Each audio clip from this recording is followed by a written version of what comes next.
وأبناءكم ونساءنا ونساءكم وأنفسنا وأنفسكم ثم نبتهل فنجعل لعنة الله على الكاذبين.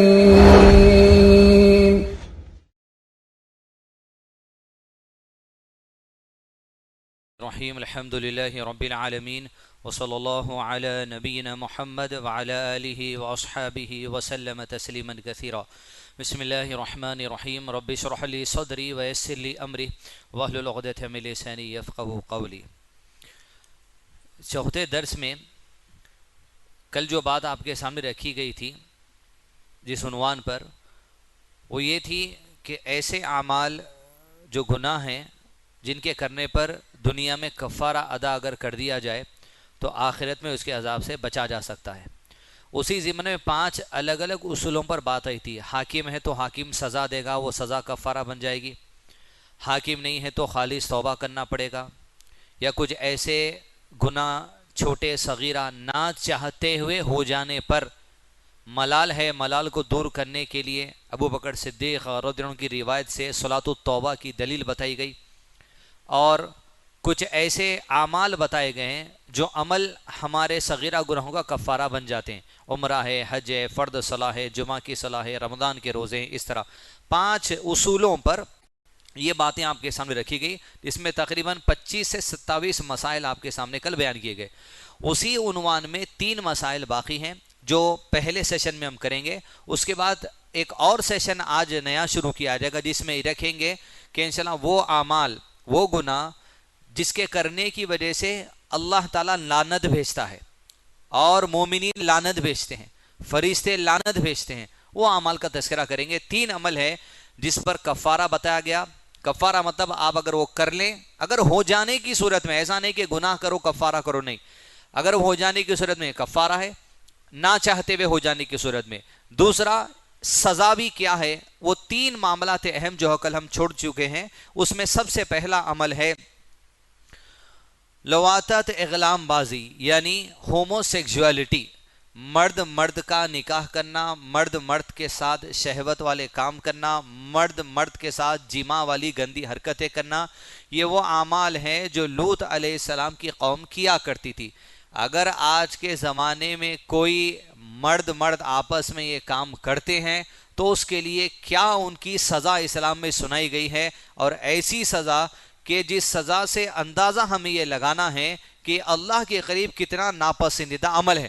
تو اس کے قریب ہرگز بھی کوئی مذاق میں بھی نہ جائے اور نہ مجبوری میں جائے. حدیث میں جانے سے پہلے قرآن مجید کی آیت میں اللہ عز و جل نے ارشاد فرمایا وَلُوطًا إِذْ قَالَ لِقَوْمِهِ إِنَّكُمْ لَتَأْتُونَ الْفَاحِشَةَ مَا سَبَقَكُمْ بِهَا مِنْ أَحَدٍ مِنَ الْعَالَمِينَ أَإِنَّكُمْ لَتَأْتُونَ الرِّجَالَ وَتَقْطَعُونَ السَّبِيلَ وَتَأْتُونَ فِي نَادِكُمُ الْمُنكَرَ. اور لوط علیہ السلام کا بھی ذکر کرو جبکہ انہوں نے اپنی قوم سے فرمایا کہ تم تو اس بدکاری پر اتر آئے ہو جسے تم سے پہلے دنیا بھر میں کسی نے نہیں کیا. کیا تم مردوں کے پاس بدفعلی کے لیے آتے ہو اور راستے بند کرتے ہو اور اپنی عام مجلسوں میں بے حیائی کا کام کرتے ہو. یعنی اللہ عز و جل نے وعدے کہا دنیا میں لوط علیہ السلام کی قوم سے پہلے یہ حرکت کسی نے نہیں کی تھی. مرد مرد گندگی کرنا، دبر کا استعمال کرتے ہوئے جماع کرنا، انتہائی گندی حرکت لوط علیہ السلام کی قوم سے دنیا میں آغاز ہوا. حتیٰ کہ موجودہ زمانے کے اندر بھی اس طرح کی آپ کو حرکتیں مل رہے ہیں. آج ایک سسٹم شروع ہوا ہے سیکس ٹرانسپلانٹیشن کا. یعنی مرد ہے لیکن مرد اپنی شرمگاہ کو کٹوا کر عورتوں کی طرح شرمگاہ بنوا رہا ہے، سیکس ٹرانسپلانٹیشن. اور انجیکشن لے کے اپنے سینے کو ابھارتا ہے مرد. اس طرح حیدرآباد میں اتنا عام ہے. یہ 4 مشہور اس کے اڈے حیدرآباد میں روڈوں کے اوپر ہے. ایک شمشاباد ہائی وے روڈ پر آپ یہ ٹائم جائیے، ہجڑے ٹھہرے ہوئے رہیں، یہ ٹائم میک اپ کر لے کے. جب بھی ایئرپورٹ سے آنے کا اتفاق ہوتا، آئی پی ایس ٹریننگ سینٹر جو شمشاباد پہ ہے وہاں پر آرام گڑھ چورسے سے پہلے شادی خانوں کے بعد ایک اڈا ہے. دوسرا اڈا اسمبلی جو یہاں پر کنٹرول روم ہے پولیس کا، پولیس کے کنٹرول روم کے پیچھے ایل بی اسٹیڈیم کے نیچے وہ اڈا ہے. تیسرا اڈا ان کا یہ جو لکڑی کے پول کا ریلوے اسٹیشن ہے، ریلوے اسٹیشن برج کے نیچے ہجڑوں کا اڈا ہے۔ چوتھا اڈا ان کا یہ پبلک گارڈن کی جو انٹری ہے بڑی، اس سے پہلے جو لیبر اڈا ہے، لیبر اڈے کی جو گیٹ جاتی ہے اندر اوپن تھیٹر میں، وہاں اندر ہجڑوں کا اڈا ہے۔ اس طرح کئی اڈے بنا لیے ہیں جو اچھے خاصے لڑکے تھے، لیکن اپنے آپ کی شرمگاہ کو تبدیل کرا کے سینہ ابھار کے انجیکشنز وغیرہ لے کے صرف ان کے پیچھے لڑکے جاتے ہیں، 100 روپے 200 500 روپے دیتے ہیں، اغلام بازی کرتے ہیں۔ بدکاری کا عمل ہے، اللہ عز و جل کے قریب ہرگز یہ چیز قابل قبول نہیں ہے، انتہائی بڑا سنگین گناہ ہے، حتیٰ کہ اس کی سزا جو اسلام میں سنائی گئی ہے، اللہ کے نبی صلی اللہ علیہ وسلم نے واضح طور پہ کہا مَن وَجَدْتُمُوهُ يَعْمَلُ عَمَلَ قَوْمِ لُوطٍ فَاقْتُلُوا الْفَاعِلَ وَالْمَفْعُولَ بِهِ، جس شخص کو تم قوم لوط کا عمل کرتے ہوئے دیکھو تو کرنے والے کو اور جو کرا رہا ہے دونوں کو قتل کر دو۔ اسلام میں اس کی سزا قتل ہے۔ کوئی مسلمان اگر کرتا ہے تو اپنے اس بدفعلی سے اپنے آپ کو بچا لے، ورنہ اس کی جو سزا اسلام میں رکھی گئی ہے اللہ کے قریب کتنا ناپسندیدہ عملوں سے آپ اندازہ لگائیے۔ لیسبین شادی، L G B H T bill Lok Sabha کے اندر گزشتہ کچھ مہینے پہلے پاس ہو گیا ہندوستان کے اندر، یعنی ہجڑوں کو آپس میں شادی کرنے کی اجازت انڈیا میں دے دی گئی، لڑکے لڑکے کو شادی کرنے کی اجازت دے دی گئی، لڑکی لڑکی کو آپس میں نکاح کرنے کی اجازت دے دی گئی۔ یہ تمام لوگوں کا جو عمل ہے اللہ کے قریب ایسا ہے کہ ان کو قتل کر دیا جائے، لیکن آپ قتل نہیں کر سکتے۔ کئی نوجوان مسلم لڑکوں کو بھی دیکھا گیا ہے لکڑی چھڑیاں لے کے ہجڑوں کو مارتے پھرتے۔ اگر آپ کی بستی میں اس طرح کا کہیں بھی اڈا ہے، فوری پولیس اسٹیشن جا کے کمپلینٹ کریے اور کہیے یہ ایسا عمل ہے بستی کے اس علاقے میں کہ عذاب آ جائے گا، ہٹاؤ ان لوگوں کو یہاں سے۔ ایسے لوگوں کے خلاف پولیس میں آپ کمپلینٹ کریے، پولیٹیشنز کے بعد جا کے کمپلینٹ کریے کہ ہماری بستی کے قریب ایسے اگر دھندے چلتے ہیں لوگوں کے، ان کو امیڈیٹ بند کرانے کے لیے، اور کبھی جو سو لوگ بہکاوے ہمیں کہ اس عمل قریب نہ جائیں۔ اس کی سزا اسلام میں سر قلم کر دینا ہے۔ کس کو؟ جو کرتا ہے جو کرواتا ہے، دونوں کو قتل کر دینے کی جو سو حکم ہے۔ لیکن یہ قتل کرنا میں اور آپ نہیں کر سکتے، جہاں پر اسلامک جوڈیشل سسٹم ہے، حاکم کے آرڈر ہونے پر یہ جو سو حرکت کی جائے گی حجت قائم کرنے کے بعد۔ مقصد بتانے کا یہ وہ عمل ہے جس پر ایسا اگر تم بچنا چاہتے ہو آخرت کے عذاب سے، قتل ہی جس کا جو سو کفارہ ہے۔ کفارہ کیا؟ سزا ہے اس کی، تاکہ ایسے لوگوں کو جو کرنے کا سوچ رہے ہیں عبرت ہو جائے بڑی، اور معاشرے میں گندگی نہ پھیلے، اور اس کو اس سزا کی وجہ سے اگر مسلمان ہوگا تو آخرت میں کچھ راحت کی امید کی جا سکتی ہے اس کے لیے۔ تو اس طریقے کے بدفعلی کے عمل کے قریب ہرگز میں نہیں ہی جانا چاہیے۔ عام طور پہ کبھی باتیں سننی آتی ہیں لڑکوں کے مدارس میں اس طرح کی بات، علم نہ ہونے کی وجہ سے، عمل نہ ہونے کی وجہ سے۔ دیکھیے مدارس جہاں ہمارے ہوتے ہیں ہم اس پر تہمت نہیں لگاتے، لیکن چاہیے کہ صرف بچوں کو حفظ کروانے کے لیے طوطوں کی طرح بس رٹایا جا رہا، مارا جا رہا، کیا اس میں چاشنی ہے قرآن میں کیا اللہ کا پیغام ہے، یہ سمجھانا پڑے گا۔ مدارس میں اس بات کی ضرورت ہے کہ تعلیم کے ساتھ ساتھ تربیت کی جائے، وہ تعلیم سینے میں اتاری جائے، وہ تعلیم دے کر عملی میدان میں ان کو لایا جائے، اللہ کا خوف ان کو دلایا جائے، آخرت کے عذاب کا ڈر انہیں دلایا جائے، اللہ کے بعد جواب دہی کا جذبہ ان کے اندر دلایا جائے۔ ورنہ مدارس کے لوگ پاس ہو کر آ رہے ہیں آج مدرسے کے باہر، لیکن عملی میدان میں یا پھر وہ جذبہ، وہ کیفیت، جو وہ خوف، وہ خشیت، وہ تقوی جو ہونا ہے وہ تقوی نظر نہیں آ رہا۔ اس لیے کہ تعلیم کو جیسے اسکول میں بچے اسکول جا کے پڑھ لے رہے ہیں، ویسے ہی مدرسے میں کیوں غریب ہے بول کے مدرسے میں ڈال دیے، ویسے ہی پڑھ کے انہیں نکل جا رہا، لیکن اس کے اندر وہ جو کیفیت ہے والدین کو بھی تربیت کرنا پڑے گا، اساتذہ کو بھی تربیت کرنا پڑے گا۔ لہذا امت میں کہیں بھی اگر بدفعلی کا عمل اگر محسوس ہوتا ہے، کبیرہ گناہوں میں سے اس کی سزا اسلامی جوڈیشل سسٹم میں سر کو قلم کر دینے کا ہے۔ دوسرا وہ گناہ جس پر کفارہ ہے، عام طور پہ اگر شادی شدہ لوگوں کے لیے معاملہ خاص ہے، وہ یہ کہ رمضان کے علاوہ اگر شوہر بیوی ہم بستری کریں، جماع کریں، اور ایسے موقع پر اگر بیوی کو حیض آ جائے تو ایک کبیرہ گناہوں میں سے حالت حیض میں جماع کرنا اللہ کے قریب کبیرہ گناہ ہے۔ قرآن مجید میں اللہ نے ارشاد فرمایا اس کے بارے میں وَيَسْأَلُونَكَ عَنِ الْمَحِيضِ قُلْ هُوَ أَذًى فَاعْتَزِلُوا النِّسَاءَ فِي الْمَحِيضِ وَلَا تَقْرَبُوهُنَّ حَتَّى يَطْهُرْنَ۔ آپ سے حیض کے بارے میں سوال کرتے ہیں، کہہ دیجئے کہ وہ گندگی ہے، حالت حیض میں عورتوں سے الگ رہو اور جب تک وہ پاک نہ ہو جائے ان کے قریب نہ جاؤ.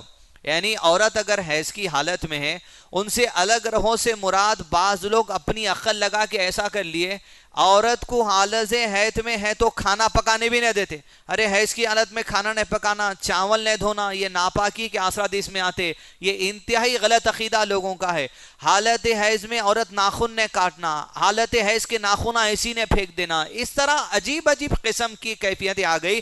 جبکہ اللہ کے نبی صلی اللہ علیہ وسلم کے بارے میں کہتے ہیں عائشہ صدیقہ رضی اللہ عنہا حالت حیض میں ہوتی تب اللہ کے نبی صلی اللہ علیہ وسلم ان کی پیر پر سر رکھ کے سو جایا کرتے تھے، گھر میں قرآن پڑھتے تھے. وہ اللہ کے نبی صلی اللہ علیہ وسلم کے سامنے لیٹ کر رات کو سوتی تھی اور آپ صلی اللہ علیہ وسلم سلام پڑھتے تھے. اس طرح شریعت میں کسی بات کا علم نہ ہو، ایسی باتیں کر کر لوگوں کو غلط فہمی کا شکار نہیں کرنا چاہیے. اور شریعت میں جس چیز کا معاملہ نہیں ہے اس چیز کو آپ اپنے انداز میں پیش کر کے شریعت کا حصہ نہیں بنا سکتے. اب رہی بات عورتوں سے الگ رہو سے مراد یہاں ہے کہ صرف ہم بستری نہ کی جائے، جیما نہ کیا جائے، انٹرکورس کا معاملہ نہ کیا جائے. اس کے علاوہ آدمی عورت کو چھو سکتا ہے، آدمی عورت کو بوسہ لے سکتا ہے، اس کے قریب بیٹھ سکتا ہے، اس کے ہاتھ کے پکاوا کھا سکتا ہے، اس سے اپنے سر کو تیل لگوا سکتا ہے، ہر کام کروا سکتا ہے. لیکن اس طرح اچھوت سمجھنا عورت کو ان دنوں میں یہ غلط بات ہوگی. لیکن اگر کوئی حالت حیض میں اپنی عورت سے اگر جماع کر بیٹھے جذبات میں آ کر تو اس کے لئے کفارہ ہے. قرآن میں اللہ عز و جل ارشاد فرماتے ہیں، حدیث میں ہے آیت فَإِذَا تَطَهَّرْنَ فَأْتُوهُنَّ مِنْ حَيْثُ أَمَرَكُمُ اللَّهُ. ہاں جب وہ پاک ہو جائیں تو ان کے پاس جاؤ جہاں سے تمہیں اللہ نے اجازت دی ہے.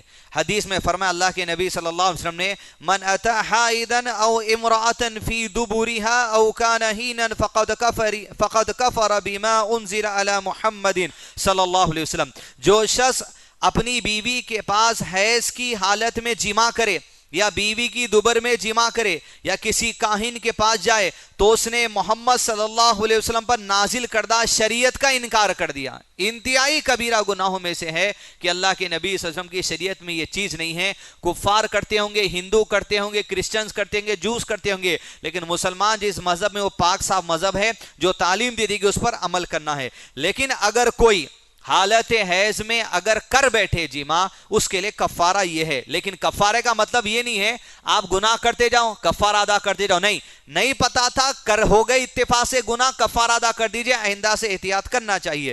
فرمایا چنانچہ اس سلسلے میں کفاری والے جو حدیث آئی ہیں جو علماء نے اس صحت کے قائل ہیں کہ ان کے نزدیک وہ کفارہ 1 دینار یا نصف دینار کا صدقہ حدیث میں آیا ہے. اگر آدمی حالت حیض میں عورت سے جماع کر بیٹھے 1 دینار صدقہ دینا پڑے گا کفارے کے طور پہ. 1 دینار کی ویلیو کیا ہے؟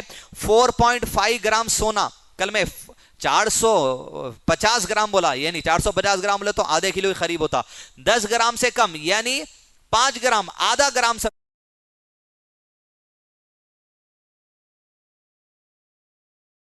1 دینار کی ویلیو آج کے زمانے میں اپروکسیمیٹ 15,000 ہوتی، 15,000 سے کم ہوتی، لیکن میں میکسیمم ویلیو آپ کو بتا رہا ہوں. اب کہاں حدیث میں آیا ہے 1 دینار بھی ہے کفارہ، آدھا دینار بھی ہے. تو علماء کرام کی 2 رائے ہیں. پہلی رائے یہ ہے کہ ایسا آدمی اگر اتفاق سے گناہ سرزد کرے تو یا تو 1 دینار کی ویلیو کفارہ کر دے یا آدھے دینار کی ویلیو کفارہ کر دے. لیکن بعض علماء کرام نے کہا ہے اگر آدمی جماع کر بیٹھا ہے حالت حیض میں اور حیض کے دن شروع کے تھے جہاں خون زیادہ بہتا ہے تو 1 دینار دینا پڑے گا. لیکن اگر آخری کے دنوں میں جہاں حیض کا خون کم ہو جاتا ہے اگر وہاں جماع کر بیٹھے تو آدھا دینار اسے کفارہ دینا پڑے گا. 2 رائے علماء کرام کے ہیں. لہذا گناہ کبیرہ ہے، اس سے جو سو بچنا جو سو چاہیے. بالخصوص عورتوں کو بھی اس بات کا لحاظ رکھنا چاہیے کہ اپنے شوہر کو اپنی تاریخ کی اطلاع دے دیا کریں کہ حیض کی تاریخ ہے. لیکن ایک مسئلہ اس میں یہ ہے کہ مثال کے طور پہ ہوتا ہے کہ کبھی عورتوں میں حیض کی تاریخ فلکچویشن ہونے کے چانسز ہوتے ہیں. یعنی اگر کسی کی تاریخ فلاں دی ہے جیسا آج کی تاریخ ہے، فلکچویشن ہونے کی وجہ سے 1 ہفتہ پہلے بھی حیض ہو سکتا یا 1 ہفتہ بعد بھی حیض ہو سکتا.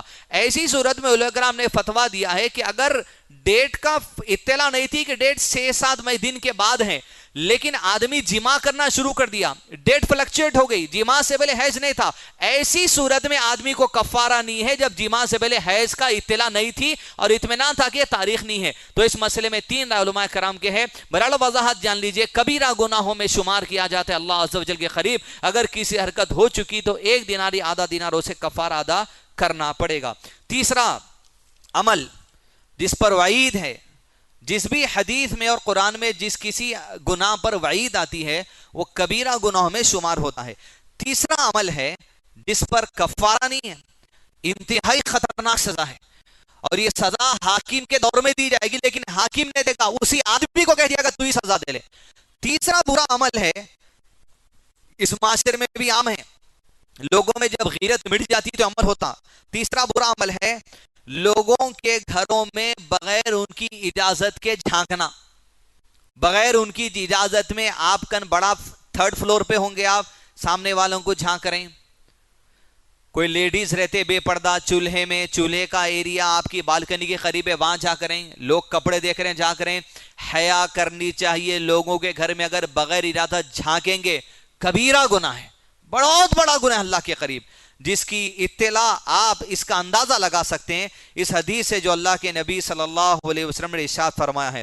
کہا یا ایھا الذین آمنوا لا تدخلوا بیوتا غیر بیوتکم حتی تستأنسوا وتسلموا علی اہلہا، اے ایمان والو اپنے گھروں کے سوا اور گھروں میں نہ جاؤ جب تک کہ اجازت نہ لو اور وہاں کے رہنے والوں کو سلام نہ کر لو۔ کسی گھر کے پاس آپ گئے، دستک دیے، آواز نہیں آئی، پھر دوسری دستک دینا، آواز نہیں آئی، پھر تیسری دستک دیں گے، کوئی بھی اطلاع نہیں دیا، 3 دستک دینے کے بعد اگر کچھ آواز آپ کو نہیں آتی تو آپ کو چلے جانا چاہیے۔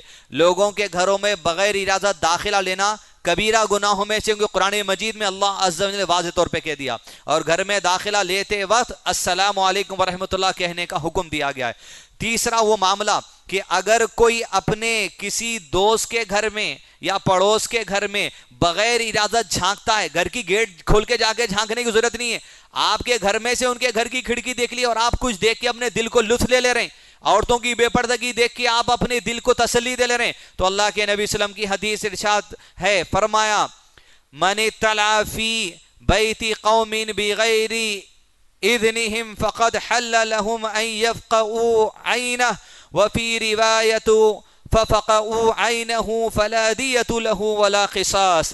جو شخص کسی کے گھر میں بغیر اجازت کے جھانکے، اوپر سے نیچے سے گیٹ کھول کے کدھر کے بھی جھانکے، تو اس گھر والوں کے لیے اس جھانکنے والے کی آنکھ پھوڑ دینا حلال کر دیا گیا ہے، آنکھ ہی پھوڑ دو بولے اللہ کے نبی صلی اللہ علیہ وسلم۔ اور ایک دوسری روایت میں ہے اگر اس گھر والوں نے اس کی آنکھ پھوڑ دی ہے تو آنکھ کے بدلے آنکھ قصاص دینے کی بھی ضرورت نہیں ہے، نہ اس کی کوئی خون بہا دینے کی ضرورت ہے، دیت کے طور پہ معاف ہے اس کے لیے۔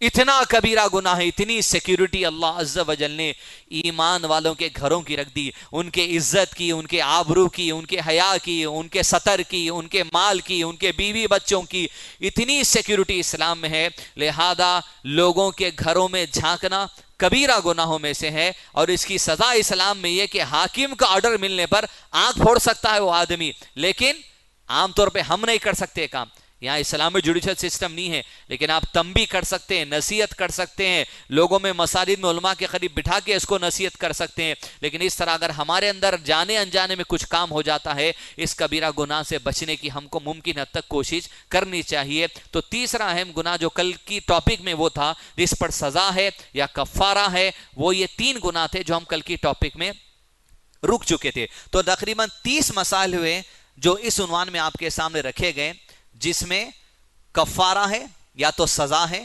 اور یہ کفارہ اعمال کی شکل میں بھی ہے، عبادتوں کی شکل میں بھی ہے، سزا کی شکل میں بھی ہے، جو باتیں وضاحت کے طور پہ آپ انشاءاللہ یہ ویڈیو کلپ میں یا اس سے پہلے جو 3rd ڈے اپلوڈ کیا گیا ہے اس میں بھی انشاءاللہ دے سکتے ہیں۔ آئیے ایک نئے عنوان کی طرف آگے بڑھتے ہیں، اسی سے سملر کچھ ہے لیکن اب سزا الگ ہو چکی ہے۔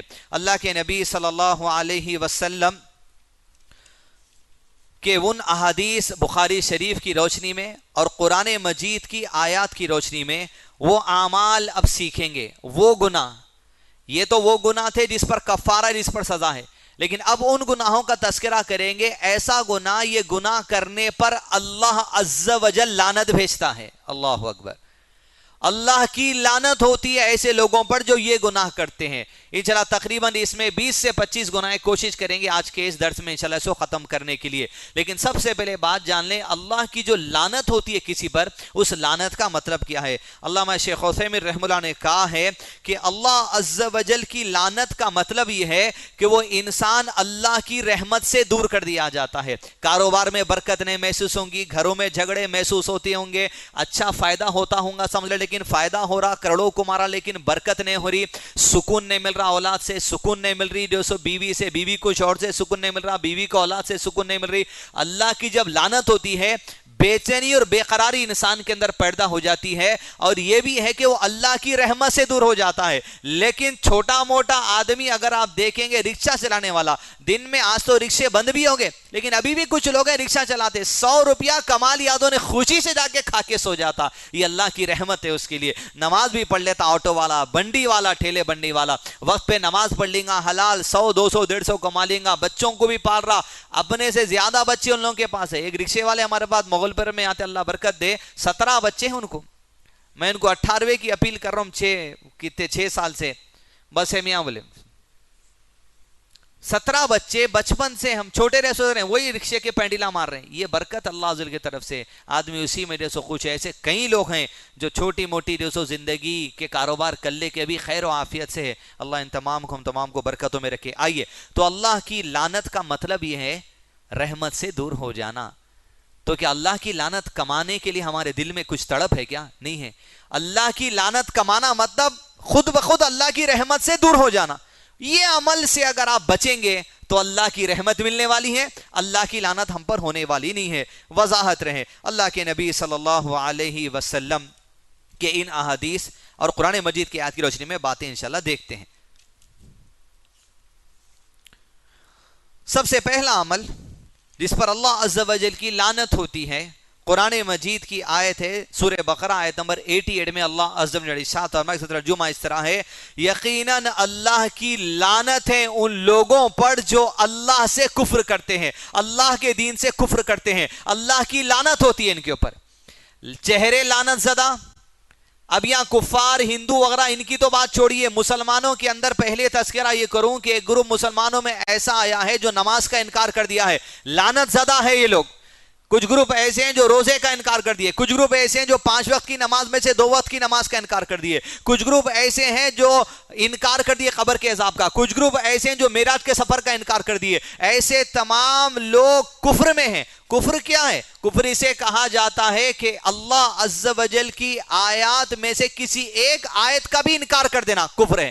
اللہ کے نبی صلی اللہ علیہ وسلم کی صحیح احادیث میں سے کسی ایک صحیح حدیث کا انکار کر دینا کفر ہے. آج لوگ پڑھائی کے معاملات میں پڑھائی اتنا کر چکے ہیں, لوگ یہ سمجھ رہے ہیں کہ ہم جو سو بہت اچھے ہو گئے لہذا دین کو اپنی عقل سے سمجھیں گے. معاشرے میں مزاج ایسا بن گیا کہ لوگ عقل سے دین کو سمجھ رہے ہیں. بھائی قبر کا عذاب کیسے ہوتا سوچیے آپ, جب ایک آدمی یا عورت کو آپریشن کیا جاتا ہے تو انیستھیسیا دے کے بے ہوش کرتے, بے ہوش کرنے کے بعد خینچی سے کاٹتے. وہ خینچی سے کاٹنے سے درد ہوتا کیا؟ نہیں ہوتا. جب زندہ آدمی کو درد نہیں ہوتا تو مرگے سے والے کو کیسے تکلیف ہو سکتی قبر کے اندر؟ لہذا قبر کے عذاب کی حدیثاں تمام غلط. ایسے لوگ کافر ہیں جب ان کے اوپر حجت قائم ہو جائے. آپ کسی کو نہیں بول سکتے تو کافر ہو گیا, لیکن ان کو یہ بتایا جائے گا یہ عمل ایسا ہے کہ کفر والا عمل ہے. نماز کا کسی نے انکار کر دیا, کفر والا عمل ہے.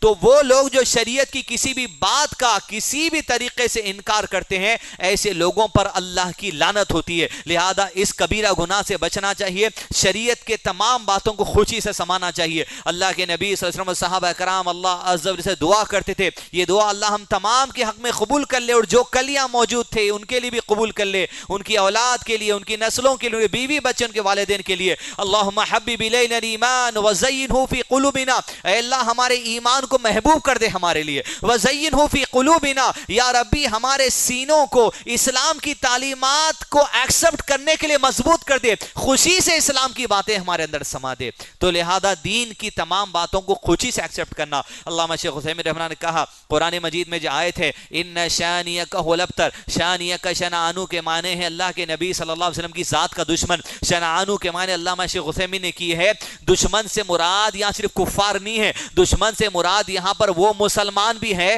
جو اللہ کے نبی صلی اللہ علیہ وسلم کی لائی ہوئی شریعت کی کوئی ادنا بات کو بھی ناپسند کرتے, انہیں بھی کافر ہے. حتیٰ کہ شیخ عثیمین نے کہا ایک آدمی 5 وقت کی نماز مسجد کے اندر پڑھتا ہے، باجماعت آ کر پڑھتا ہے، لیکن 5 وقت کی نماز کی جو فردیت ہے، یہ فردیت سے اس کے دل میں نفرت ہے، نماز نہیں رہنا تھا، وہی خامخواہ آ کے پڑھنا پڑتا سب کچھ چھوڑ کے، کہا انہیں کافر ہو گیا۔ کہا دوسرا آدمی ہے کہ 5 وقت کی نماز پڑھتا ہے، دل میں اس کو 5 وقت کی نماز سے نفرت نہیں ہے لیکن مشکل سمجھ رہا، کہا اس کے اندر منافقت آ گئی۔ تو اللہ کی لعنت ہوتی ہے کافروں پر، اللہ کی لعنت ہوتی ہے ان پر جو اللہ کی آیت کا انکار کرتے ہیں، جو صحیح احادیث نبی صلی اللہ علیہ وسلم کا انکار کرتے ہیں۔ لہذا دین کی کسی بھی بات کا انکار ہرگز آپ نہیں کرنا چاہیے، مشکل نہیں سمجھنا چاہیے، یہ نہیں رہنا تھا دین میں، یہ کبھی ہمارا معاملہ نہیں ہونا چاہیے۔ ایسے لوگوں پر اللہ عز و جل کی لعنت ہوتی ہے۔ دوسرا معاملہ،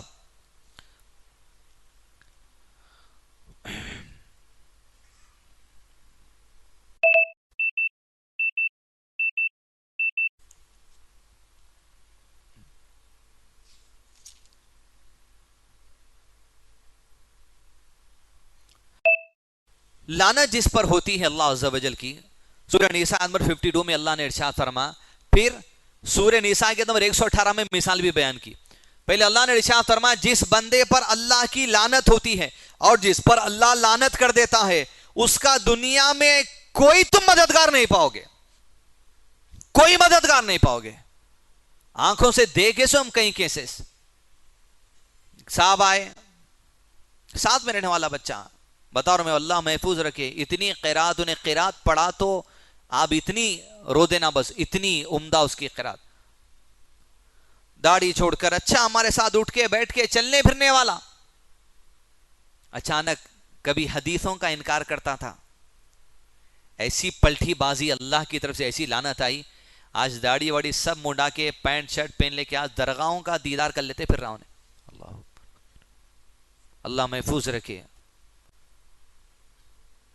الحمدللہ الذی عافانی مما ابتلاک بھی۔ علامہ شیخ صالح فوزان نے کہا کسی کو مصیبت میں دیکھ کے دعا کرتے اللہ تیرا شکر ہے جو اس مصیبت میں کو مبتلا نہیں کیا، تو شیخ فوزان نے کہا غلط عقیدے والوں کو دیکھ کر بھی دعا کر لینی چاہیے، اللہ ویسے برے عقیدے سے ہم کو بچا لیا۔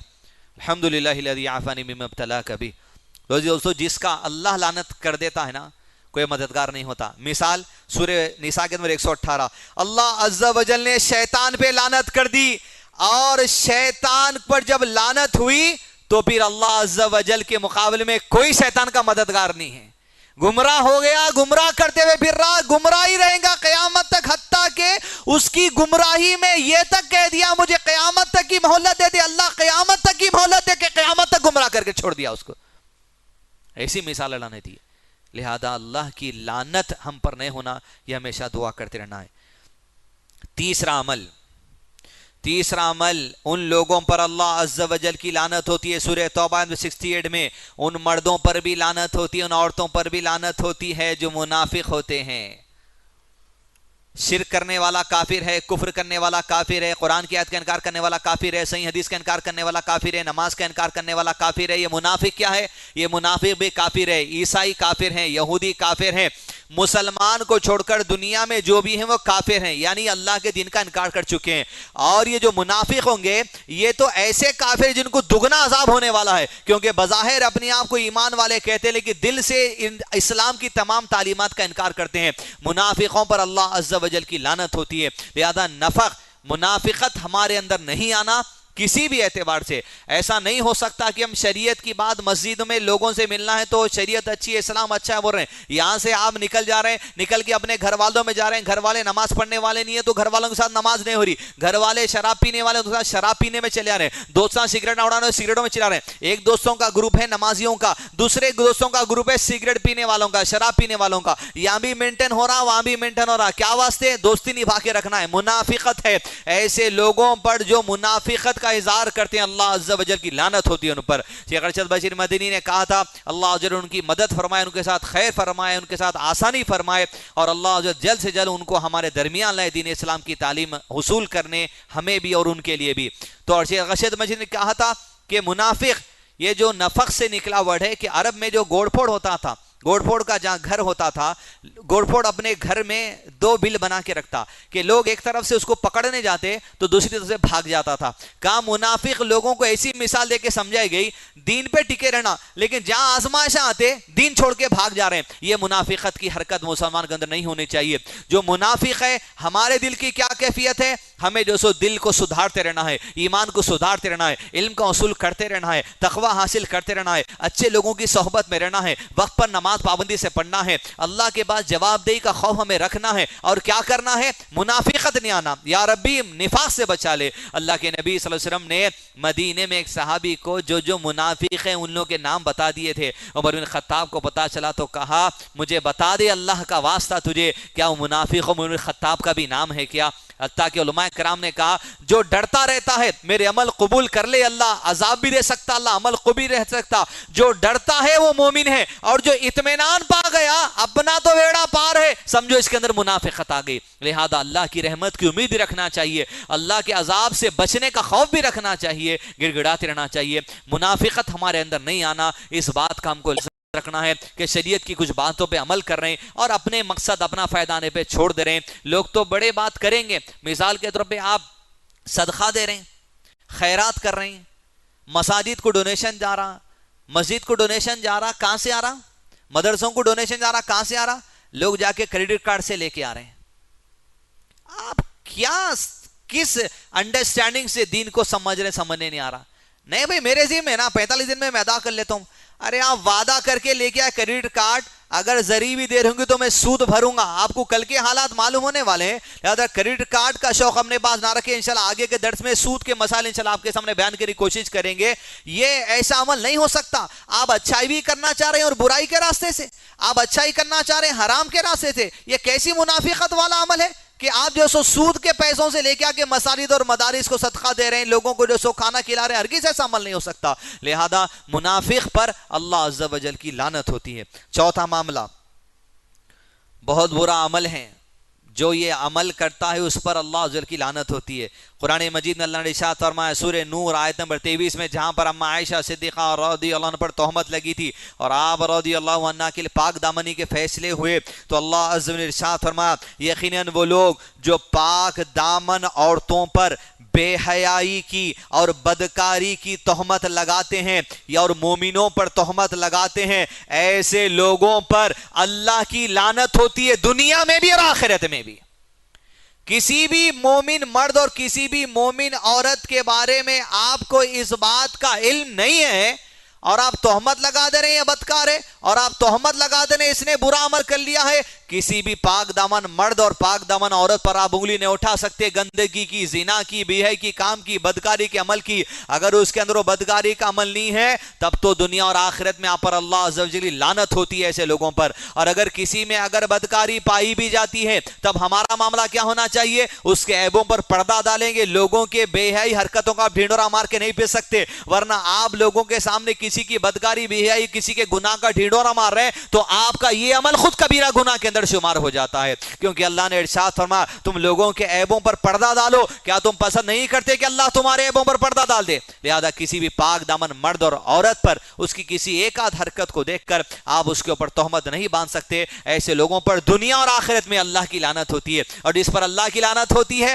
رحمت سے دور ہو جاتا ہے، خیر اور برکتوں سے دور ہو جاتا ہے. کہاں کہاں اس کا اثر ہوتا؟ کاروبار میں، گھر میں، رشتہ داروں میں، بازار میں، پیسوں میں، برکتوں میں. کدھر ہو سکتا آپ سمجھ نہیں سکتے. آپ سمجھ رہے سب کچھ اچھا چل رہا، ارے بھائی پیسہ اتنا رہا مگر برکت ہی نہیں دکھ رہی. ذرا یہ نکال کے دیکھیے کہ اللہ کی لعنت کرنے والا، حاصل کرنے والا کوئی عمل تو نہیں کر لیا. تنخواہ اتنی موٹی موٹی ہے بھائی لیکن سمجھ نہیں آ رہا، پہلی کو آ رہا 5 تاریخ تک پیسہ ہاتھ میں نہیں ٹک رہا. کیا ہو رہا بھائی؟ ہے کچھ ایسا عمل ہو رہا کیا جس سے اللہ کی لعنت ہو رہی؟ جو اس سے وجہ سے آپ اللہ کی رحمت سے دور ہو گئے، برکتیں چلے گئی. اس بات کا معاملہ کرنا چاہیے. پانچواں عمل پانچواں معاملہ جن پر اللہ عز و جل کی لعنت ہوتی ہے، مسلمان خاص طور پہ اور ہمارا کامیڈین احمد نقشبندی اور اس کے فالوور جتنے ہیں واضح طور پہ سن لے کہ اللہ کے نبی صلی اللہ علیہ وسلم بخاری شریف کی حدیث ہے، کہا اللہ عز و جل کی لعنت ہو یہود اور نصارہ پر. اس وجہ سے لعنت ہو کیونکہ انہوں نے اپنے انبیاء کی قبروں کو سجدے کی جگہ بنا لیا تھا. قبروں کو سجدہ کرنے والوں پر اللہ کی لعنت ہوتی ہے۔ اگر کسی کی قبر کو سجدہ کرنا ہوتا تو کیا اللہ کے نبی صلی اللہ علیہ وسلم کی قبر نہیں تھی؟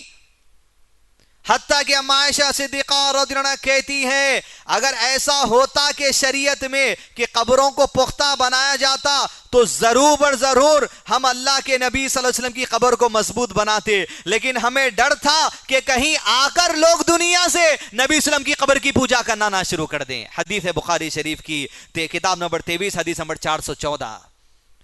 حدیث دوستو، ایک کوئی مورتی سے مانگتا ہے اور ایک کوئی پتھر قبر سے مانگتا ہے، دونوں میں کیا فرق ہے؟ آر ایس ایس کا پرمکھ، اس کا جو صدر ہے 2 دن پہلے کیا بیان دیا؟ مسلمان ہندو چاہے مورتی پوجا کی عادت تھی، مسلمان بن گئے، بے چینی ہو رہی، قبر کی پوجا کر رہے ہیں۔ اب آپ کو انہیں سمجھا رہا شرک کیا ہے، کفر تم کر رہے ہیں، انہیں بتا رہا کس کی زبان سے اللہ تعالیٰ سنانے لگا رہا، عقل نہیں آ رہی تو سمجھیے آپ بات کو۔ اللہ کے نبی صلی اللہ علیہ وسلم نے کہہ دیا تو یہ عقل نہیں بیٹھ رہی، کفار بول رہے ہیں تو اب سمجھیں گے تم کہ اللہ کے نبی صلی اللہ علیہ وسلم کا سمجھ نہیں آتی؟ لوگ کہہ رہیں گے نہیں اولیاء ہے قبروں میں زندہ ہے، قبر میں کوئی بھی زندہ نہیں ہے۔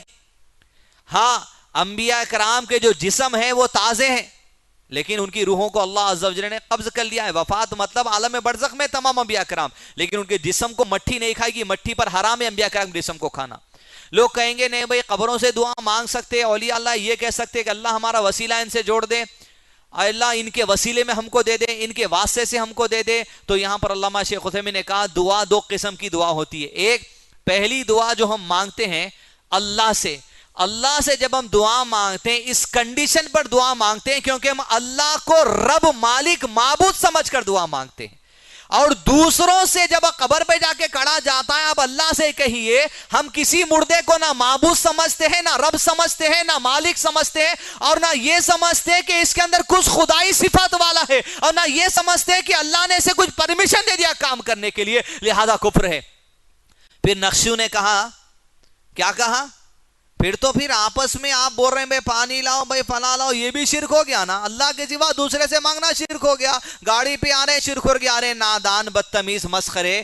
اللہ عز و جل کے نبی صلی اللہ علیہ وسلم نے کہا تھا یا اباہر، ابو ہریرہ، کہا لبیک یا رسول اللہ صلی اللہ علیہ وسلم، کہا ابو ہریرہ دودھ کا پیالہ لے کر آؤ۔ نعوذ باللہ، اللہ کے نبی صلی اللہ علیہ وسلم پر شرکی تہمت باندھ رہا، لوگوں سے آپسی اخلاق کے معاملے پر مدد مانگنے پر دودھ کا پیالہ منگا لینا، کوئی چیز مدد مانگ لینا، یہ تو شریعت میں جائز قرار دیا گیا ہے۔ لیکن ہم جب کسی سے پانی منگاتے ہیں، دودھ کا باٹل منگاتے ہیں، کوئی کپڑے منگاتے ہیں، کوئی مدد مانگتے ہیں، ہم اس کو خدا سمجھ کے نہیں مانگتے، ہم اس کو جو خدائی صفات والا سمجھ کے نہیں مانتے، ہم اس کو اللہ کا وسیلہ ہے، اللہ اگر اس کے کام لینا چاہ رہا تو اللہ لے گا، یہ سمجھ کے مانتے ہیں، لیکن اس کو بھی دینے والا اللہ ہی، یہ عقیدہ رکھ کے ہم مانگتے ہیں۔ یہ شرک نہیں ہوتا، لیکن کسی قبر سے یا کسی انسان سے اس کو خدائی صفات والا سمجھ کر کچھ مانگ لینا، یہ شرک کے اندر آتا ہے۔ اللہ کی لعنت ہے ایسے لوگوں پر جو انبیاء کی قبروں کو اور دوسروں کی قبروں کو سجدے کی جگہ بنا لیتے ہیں۔ 50 روپے دے کر 35 کن سجدہ کرایا جاتا، 35 کن بیٹھے ہو رہا تھا مجاور، 35 بولے تو جہاں پیر رہتا قبروں کے، بادو سے جا رہے ہیں فری ہے، پیر کن سجدہ کرنا ہے، 50 روپے 100 روپے دیے تو جانا اندر سجدہ کر کے نکل کے آنا، نعوذ باللہ۔ تو اس طرح اللہ کی لعنت ہوتی ہے ان لوگوں پر جو قبروں کو سجدہ کرتے ہیں۔ جب اللہ کے نبی صلی اللہ علیہ وسلم نے نہیں سکھا، عزیز دوستو، ہمیں یہ عمل نہیں کرنا چاہیے، اور یہ عمل اگر کرتا ہے تو جان لو ایک کفر عظیم ہے۔ اس پر آپ کافر ہم آپ کو نہیں بولیں گے، لیکن کہیں حجت قائم ہو گئی تو، لہذا اللہ عز و جل آپ کو دین کی صحیح سمجھ دے۔ بات آپ کو تکلیف دینا مقصد نہیں ہے، لیکن تکلیف اس بات کی ہے کہ آپ اللہ کے نبی صلی اللہ علیہ وسلم کی امتی ہوتے ہوئے شریعت کی ذہن تعلیم کو چھوڑ دیے۔ اللہ آپ کو بھی ہدایت سے رکھے اور ہم کو بھی ہدایت سے رکھے۔ نیکسٹ،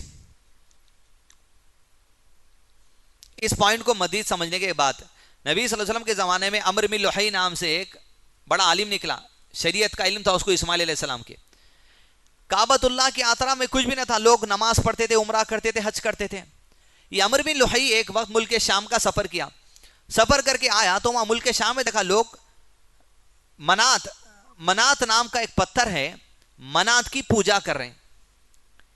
انہیں شیطان اس کو عمل اتنا اچھا کر کے دیکھا بھائی پتھر کی پوجا کی جا رہی اور لوگ اس سے دعائیں مانگ رہے ہیں, منتاں پورے ہو جا رہے ہیں. کیا کرا, وہ پیسے دیا جس کا منات تھا, منات کو اٹھا کے لا کے کعبۃ اللہ کے پاس رکھ دیا. لوگوں کو بولا میں تمہارا عالم ہوں, اللہ سے دعا مانگو, اگر ڈائریکٹ کوئی دعا قبول نہیں ہو رہی منات کے وسیلے سے مانگو, اللہ منات کے وسیلے سے ہم کو دے دے. اس طرح تھوڑے دن میں مکہ کے لوگوں اور عرب کے لوگوں میں اتنا مشہور ہو گیا, جہاں پتا چلتا ایک پتھر کی توتی زیادہ چل رہی, وہاں منتیں پوری ہو رہے, پیسے دیتے تھے, وہ مورتی لے کے آتے کعبۃ اللہ کے اطراف میں رکھتے تھے. آپ نے سیرت میں سنا ہوگا 300 کے قریب پتھر کعبۃ اللہ کے اطراف رکھ دیے گئے, اور جب وہ تلبیہ پڑھتے تو کیا پڑھتے تھے, لبیک اللہم لبیک لا شریک لک لبیک. ہم پڑھتے ان الحمد, لیکن ان کا تلبیہ کیا تھا, لبیک اللہم لبیک لا شریک لک لبیک الا شریک واحدہ, مگر یہ پتھر تیرا شریک ہے, اگر آپ دعائیں نہیں سنگے تو اس کے وسیلے سے مانگنے والے ہیں. جب اللہ کے نبی صلی اللہ علیہ وسلم آئے تو کیا کریں, اگر اتنی بیسک انڈرسٹینڈنگ ہے تو دیکھ لیجئے, فتح مکہ کے موقع پر تیر لے کر اپنے ہاتھوں سے اللہ کے نبی صلی اللہ علیہ وسلم 300 بتوں کو گرا کے توڑ دیے تھے. یہ وسیلہ جائز ہے, یہ پتھروں کا وسیلہ جائز ہے, قبروں کا وسیلہ جائز ہے, تو اللہ کے نبی صلی اللہ علیہ وسلم نے ہاتھوں سے اپنے توڑ دیا. اور ایسے لوگوں کو قرآن میں کہا گیا قل یا ایھا الکافرون, کہہ دو کافروں سے جو اللہ کو بھی پکارتے, لات عزا منات اور پتھروں اور قبروں کو بھی پکارتے ہیں.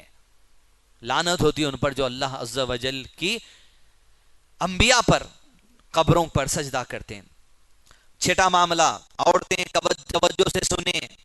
آپ اگر ہم تو نہیں کرتے نا یہ چیز, نہ آپ کرتے سو چیزاں بھی آ رہے ہیں. اللہ کے نبی صلی اللہ علیہ وسلم نے ارشاد فرمایا بخاری شریف کتاب نمبر 34 حدیث نمبر 440 کہ اللہ عز و جل لعنت بھیجتا ہے کس پر, اس عورت پر جو ٹیٹوز بناتی ہیں. ٹیٹوز جو آج کے زمانے میں لوگ بنا لیتے, پرمنٹ نشان بنا لیتے, کہا شریعت میں منع ہے, لعنت ہوتی ہے ان پر اللہ عز و جل کی.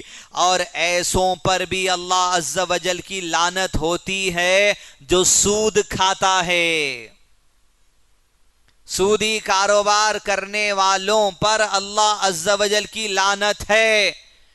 عادت بنا لیے مسلم معاشرے میں, نہ جانے اپنی مسجد میں بیٹھے ہوئے کتنے لوگ ہو رہے ہیں جو مذاق کے نام پہ سود کھا لے رہے ہیں چلتا سمجھ کے. اللہ کی لعنت ہوتی ہے. آپ یاد رکھیے, مذاق مت لیجئے سود کو. اول بات یہ, سود کیا ہے پہلے جان لیجئے. سود اسے کہا جاتا ہے پیسے کے بدلے پیسہ حرام ہے, الا یہ کہ جتنا دیا جائے اتنا لیا جائے. کھجور کے بدلے کھجور حرام ہے, الا یہ کہ جتنا دیا جائے اتنا لیا جائے. کسی سے 1 کلو کھجور لیے تو 1 کلو کھجور واپس کرنا. 1 کلو آپ سکری کھجور لے کے 1 کلو اگر اجوا کھجور کا مطالبہ کرتے تو سود میں شامل ہوتا ہے. آپ اگر کسی سے سادہ گیہوں 1 کلو لیے اور شربتی گیہوں 1 کلو واپس کرنا بولیں تو سود میں شمار ہوتا. جتنے کا لیے اتنے کا آپ کو واپس کرنا پڑے گا. لہذا پیسہ اگر کسی کے پاس سے آپ 1000 روپیہ لیے 10 دن کے واسطے, اور سامنے والا آپ سے مطالبہ کر رہا کہ 1100 روپے واپس دیو, یہ 100 روپے سود میں شمار ہوتا ہے. سب سے پہلے آئیے چٹھیوں کا کاروبار, چٹ فنڈ کا کاروبار. 10 مہینے کی چٹھی, 10,000 روپے کی چٹھی, ہر مہینہ 1000 بننا, 10 مہینے میں 10,000 بنیں گے. 11ویں مہینے میں آ کے 12,000 روپے لے جانا, 2,000 روپے سود ہے. 10,000 کی چٹھی کوئی 8ویں مہینے میں چھوڑا رہا, کوئی 6ویں مہینے میں چھوڑا رہا, کوئی 5ویں مہینے میں چھوڑا رہا, لیکن 10,000 بھر رہا, لیکن 8,000 لے لا, 7,000 لے لا, 5,500 لے رہا. انہیں سود بھر رہا اور بڑھ کے لینے والا سود کھا رہا, دونوں پر اللہ عز و جل کی لعنت ہوتی ہے. چٹھیوں کا کاروبار جو بڑھ کے لے رہے ہیں یا کم لے رہے ہیں, اللہ کی لعنت کے مستحق بن جا رہے ہیں. عمل کو چھوڑ دیجئے. دوسرا معاملہ آئیے سیونگ اکاؤنٹ کا. مسخرہ پن بنا لیے لوگ سیونگ اکاؤنٹ کے اندر. ایک کانسے کی فالتو قسم کا فتویٰ لا لیے اور یہ بتایا جا رہا کہ سیونگ اکاؤنٹ میں سود آ رہا. اوکے, آ رہا تو نہیں بھائی نکال لینا, اور بغیر ثواب کی نیت سے کس کو بھی دے دینا. پہلی بات آپ یہ جان لیجئے, سیونگ اکاؤنٹ اگر آپ کا ہے تو اس کو کرنٹ اکاؤنٹ میں ٹرانسفر کرائیے. انڈیویجل نیم پہ بھی بینک والے کرنٹ اکاؤنٹ کھولتے. نہیں ہو رہا وہ, دوسرا کام, بینک کو ڈکلیریشن لکھ کر لیجئے کہ میرے کو انٹرسٹ نہیں چاہیے. ایکسپٹ کر سکتی بینک, نہیں ایکسپٹ کری چھوڑ دو. تیسرا معاملہ یہ, آپ کے اکاؤنٹ میں 1 لاکھ روپے ہے, 1 لاکھ روپے پہ ہر 3 مہینے میں 1,000 روپے, 500 روپے, 600 روپے سود آ رہا ہوں گا. اتنا جان لیجئے, جو 1 لاکھ روپے آپ کے اکاؤنٹ میں ہے, وہ 1 لاکھ روپے جو آپ کے ہیں, اس کے اوپر 1 روپیہ بھی جو بینک دیتا وہ ہرگز بھی آپ کا نہیں ہے. تو کیا کروں مل صاحب, بینک میں ہی رہنے تو آپ کیوں نکالتے اس کو؟ ایک تماشا ایسا بنا لیے لوگ فون کر کے پوچھ رہے ہیں بغیر ثواب کی نیت سے کسی کو پیسہ دینا ہے. رمضان میں کتنے لوگ نکل رہے ہیں ایسا نہیں نکل کے بغیر ثواب کی نیت سے سود کا پیسہ لے کے. کیوں؟ اس وجہ سے مکاری کے ساتھ یہ بینکوں میں سود جمع کر رہے ہیں. آج کئی مسلمان کہ کبھی کسی کا سود 50,000 آ جا رہا, 20,000 آ جا رہا, وہ 20,000 50,000 نکال لے رہے ہیں. اصلی رقم میں سے صدقہ کرنے کو ایک قدم آگے نہیں بڑھ رہا. اب بغیر ثواب کی نک کو ملنے در بغیر ثواب, لیکن یہ آدمی ہم سے 10,000 کا مطالبہ کر رہا, بغیر ثواب کی نیت سے 10,000 دے دو, اپنی اصلی میں سے 10,000 رہ گئے نا. یہ مکاری چل رہی لوگوں کے ذہنوں کے اندر. جو قرضہ مانگنے آ رہا, رشتہ دار مانگنے آ رہا, غریب ہے نا بھائی, لو بھائی غیر صاحب کیا بغیر ثواب کی نیت. پوری نیت مکاری کی ہے, پیسے جمع کر رہے ہیں سود اس واسطے کہ جو سو لوگوں کو لے کے آ کے جو سو دے دیں گے. چلو اگر بغیر ثواب کی نیت کب ہوتی ہے آپ کو یہ بتائیں گے. مثال کے طور پہ گورنمنٹ کے چند اسکیمز رہتے ہیں, جیسے ہمارے پاس اسکول ہے, اسکول کھولنے کے لیے گورنمنٹ سے لائسنس لینے کے لیے گورنمنٹ کا ایک اصول یہ ہے, کنڈیشن ہے, آپ 50,000 روپے ایک ڈی ڈی بنا دینا گورنمنٹ میں اور فکس کر کے ڈیپوزٹ پوسٹ آفس میں رکھ دینا یا بینک میں رکھ دینا. وہ آپ شیورٹی لانا کہ اسکول والوں کے پاس کم سے کم 50,000 روپے کی ایبلٹی ہے جمع کرنے کی. تو یہ بتائے تو آپ کو لائسنس ملتا. اب آپ بتائے اب 5 سال کے بعد وہ 50,000 روپے نکال سکتے. جب آپ 5 سال کے بعد جا کے 50,000 روپے نکالتے تو بینک والا آپ کو انٹرسٹ کے ساتھ دیتا. ایسی شکل میں پہلا کام ہم یہ کریں گے, انٹرسٹ آپ ہی رکھو بے, ہماری اچھی رقم ہمارے کو دیو. نہیں سر, آپ کو لینا پڑتا کیونکہ چیک آتا گورنمنٹ سے, 50,000 کے بدلے آپ کو 65,000 کا چیک ہی آ گیا. اس کو بولتے ہیں مجبوری. اب آ گیا بھائی 65,000 روپیز میرے اکاؤنٹ کے اندر بینک کے ساتھ, اور کرنٹ اکاؤنٹ ہے میرا. ایسی صورت میں بغیر ثواب کی نیت سے کسی کو دیے تو الگ بات, جمع کرتے جا رہے ہیں بغیر ثواب کی نیت سے, بانٹتے جا رہے ہیں, پھر 1 سال کے بعد پھر نکال رہے ہیں, پھر بغیر ثواب کی نیت سے دے رہے ہیں. فکس ڈپوزٹ میں 5 لاکھ روپے دے رہے ہیں, 5 لاکھ روپے دے رہے ہیں, 12% انٹرسٹ آ رہا, 50,000 روپے انٹرسٹ آتا, 60,000 کے قریب انٹرسٹ آتا. 5 لاکھ روپے بینک کے اندر جمع کریں گے تو فکس ڈپوزٹ میں بغیر ثواب کی نیت, بغیر ثواب کی نیت. اپنا مال ویسی رکھو. لعنت ہوتی ہے ایسے لوگوں کے اوپر اللہ عز و جل کی جو تماشا بنا لیے دین کے اندر. ارے نہیں, اپنے خلاف استعمال کر لیتے, وہ پیسہ اپن نہیں نکالے تو کرنے دیو, تمہارا ہے کیا پیسہ, تم کے کو پریشان ہو رہے ہیں. جتنا سود ہے بینکوں میں پھینک کے آئیے, وہی کیوں پریشان ہو رہے ہیں آپ. لعنت لینا ہے تو لے کے آئیے, لعنت ہونا جاہیں میں رکھ دو. کہ کٹے چلے رہے, بینک والا بولا کیا تو نئے نکالا پیسے تو آج تیرے گھر پہ آ جا رہا ہوں. ارے کوئی پریشانی کی بات ہے بھائی, جاہیں میں پڑے ہوئے رہن دو, پیسہ میرے کیا کرنا ہے, بینک کا ہے بینک لے لیں دو. اکاؤنٹ میں آپ کو کتنے عقل رہتی نا, 5 لاکھ ڈالا, 4 لاکھ ڈالا, 2 لاکھ ڈالا, 1,000 ڈالا, 10,000 ڈالا, جو ہے نکال لیتے جاؤ, استعمال کر لیتے جاؤ. ضرورت ہی نہیں ہے دینے کو بغیر ثواب کی نیت سے. ثواب کی نیت سے دیو اور اپنے اصلی رقموں میں سے دو. یہ لوگ اللہ کی راہ میں ایسے مال کو خرچ کرتے ہیں جو خود لینے کو پسند نہیں کرتے. ہاں یہ کہ اگر آنکھیں بند ہے تو لے لیں گے. اللہ کی راہ میں ایسا مال خرچ کرنے کا, لہذا سیونگ اکاؤنٹ, فکس ڈپوزٹ, یہ چٹھیوں کے کاروبار, فکس ڈپوزٹ کا سود, یہ انشورنس پالیسیاں. انشورنس پالیسی میں اتنے ہوشیار رہتے لوگ. اب مینڈیٹری ہے, پہلی بار آپ گاڑی خریدیں گے تو انشورنس پالیسی کرنا آپ کو لازم ہے. پہلی بار آپ گاڑی خریدے خود انشورنس پالیسی کرنا پڑتا. اگر کچھ گاڑی کو ٹھوکر وغیرہ لگ گئی, ٹکر وغیرہ کسی وجہ سے, تو اللہ محفوظ رکھے, آپ کلیم کر لے سکتے. مثال کے طور پہ آپ پہلے سال میں آپ کا جو وہ ہے انشورنس پالیسی 10,000 بھرنا ہے سمجھیے. 10,000 بھر کے کچھ ٹکر ہوئی تو کیا کرتے لوگ, ارے بھائی سامنے کا رم گیا ہوا ہے, پیچھے کا بھی ٹھوک دو. خاص ہتھوڑی چھنی لے کے پیچھے کا بھی ٹھوک دیتے. 10,000 آ رہے بھرے تھے, 20,000 کلیم کرتے. سود ہے اوپر کا لینا, سود ہوتا اوپر کا لینا, جتنا بھرے اتنا لے لیجئے. لیکن اب گاڑیوں کے اندر ایک گورنمنٹ کی اسکیم ہے جس کو تھرڈ پارٹی انشورنس پالیسی بولتے. اس سے سستا رہتا, سال بھر آپ کو بائک کا انشورنس 3,000 میں ہو جاتا. اورینٹ انشورنس وغیرہ یا یونائٹڈ انشورنس میں جائیے, آپ جا کے بولیے تھرڈ پارٹی انشورنس کرنا ہے, 3-4 ہزار میں 2 ویلر کا انشورنس سال بھر کا ہو جاتا. اور پولیس والے روکے تو اگر آپ بتا دیے تو آپ کو چالان بھی نہیں مارتے. صرف چالان سے بچنے کے لیے کرا لیجئے. باخر گاڑی کچھ گرتی ہے, کچھ ہوتا ہے تو اپنے جیب کے پیسے لیا کے بنا لو. آپ پولیس کے چالان سے بھرنے کے کام کر لیجئے, نہیں ایکسٹرا لیں گے. سامنے کا کھروچا لگ گیا تو پیچھے بھی کھروچے مار دیتے. کمپنی والے مل کے کام کرتے, پھر ڈوغلے پالیسیاں. 10,000 کا خرچہ تو 20,000 کا بنا دیتے, سود میں شمار ہوتا ہے. لہذا ان چیزوں سے بچ کر رہے. دوسرا, انویسٹمنٹ کمپنیز جو آئیں, اب نام تو نہیں لیں گے, نام لیے تو کئی کیسا ہوتے کہتے,